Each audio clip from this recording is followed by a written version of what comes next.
ایک اور حدیث پاک کے اندر رسول پاک علیہ الصلاۃ والسلام ارشاد فرماتے ہیں الا یوشک ان یکون رجل شبعان علی اریکتہ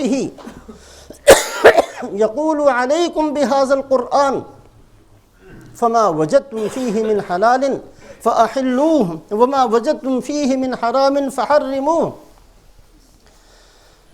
ایسا وقت آئے گا اس امت پر کہ ایک آدمی اپنے گدے پر، اپنی مسحری پر ٹیک لگا کر کھاتا پیتا بڑا پیٹ اس کا،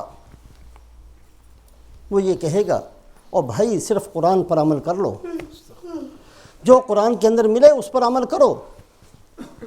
حالانکہ اللہ پاک نے حضرت محمد صلی اللہ علیہ وسلم کی زبان مبارک سے جو نکال دیا، جو آپ صلی اللہ علیہ وسلم نے فرمایا، وہ بھی اتنا ہی فرض ہے جتنا کہ قرآن پر عمل کرنا فرض ہے۔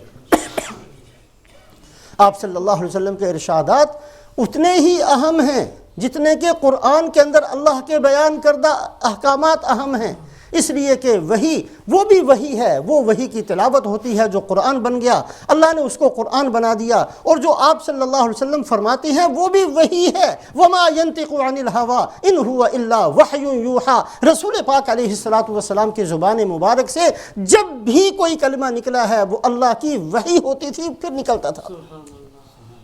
ہر وہ بات جو آپ صلی اللہ علیہ وسلم نے فرمائی ہے وہ وحی ہے، اللہ کے فرمانے سے آپ نے فرمائی ہے۔ رسول پاک علیہ السلام نے جو فرما دیا اس پر عمل کرنا بھی اتنا ہی ضروری ہے۔ فرمایا کہ تم میں سے ایک آدمی بیٹھے گا اور جی چھوڑو سنت کو، حدیث تو بعد میں لکھی گئی ہے، جی حدیث تو بہت عرصے بعد لکھی گئی ہے، تو قرآن بھی تو بعد میں لکھا گیا ہے، بعد میں لکھنے سے کیا فرق پڑتا ہے؟ لکھا ہوا پہلے سے موجود تھا، قرآن جمع کیا گیا ہے، قرآن جمع ہوا ہے صدیق اکبر رضی اللہ تعالیٰ عنہ کے زمانے میں۔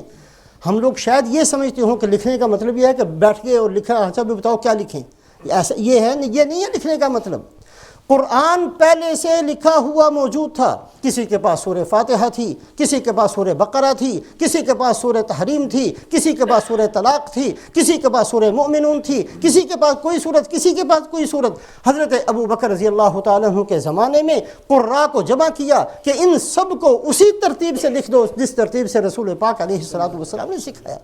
قرآن لکھا نہیں گیا، قرآن جمع کیا گیا۔ اسی طریقے سے حضرت عمر بن عبدالعزیز رحمۃ اللہ علیہ کے زمانے میں حدیث لکھی نہیں گئی۔ جو یہ کہتے ہیں کہ حدیث بعد میں لکھی گئی، غلط کہتے ہیں، حدیث بعد میں لکھی نہیں گئی، حدیث بعد میں جمع کی گئی ہے، مدون کی گئی ہے، حدیثیں پہلے سے لکھی ہوئی موجود تھیں۔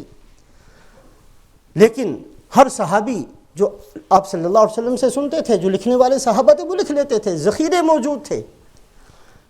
حضرت امام بخاری رحمۃ اللہ علیہ نے باب باندھے ہیں، ایمان کی حدیثیں ایک طرف کر دی، نماز کی احادیث کو ایک طرف کر دیا، زکوٰۃ کی احادیث کو ایک طرف کر دیا، باب تاکہ امت کے لیے آسانی ہو۔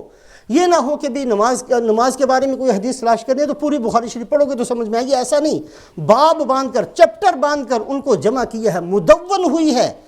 قرآن پاک صدیق اکبر رضی اللہ تعالیٰ عنہ کے زمانے میں لکھا نہیں گیا، لکھا ہوا تھا، اس کو جمع کیا گیا۔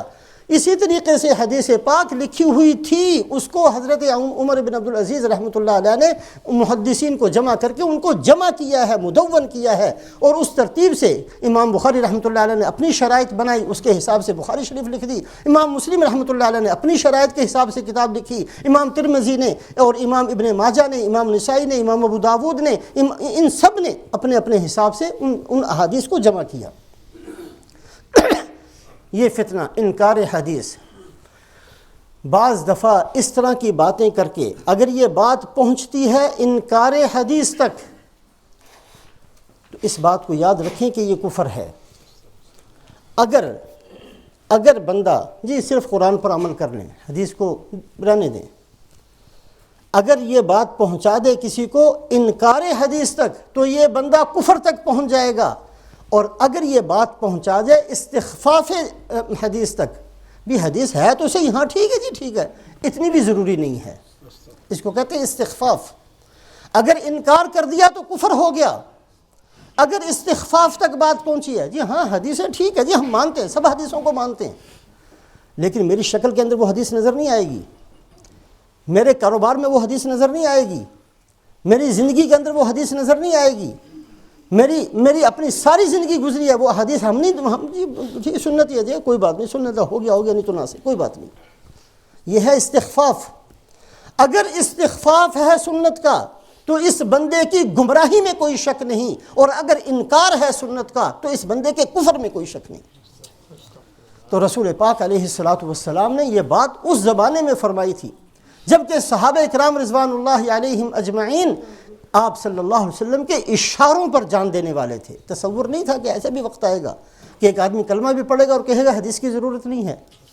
ایک آدمی کلمہ نماز بھی پڑھے گا اور اس کے اندر سنتیں موجود نہیں ہوں گی. اس کا تصور نہیں تھا، لیکن اللہ کے نبی صلی اللہ علیہ وسلم نے اس وقت اس چیز کو ارشاد فرمایا.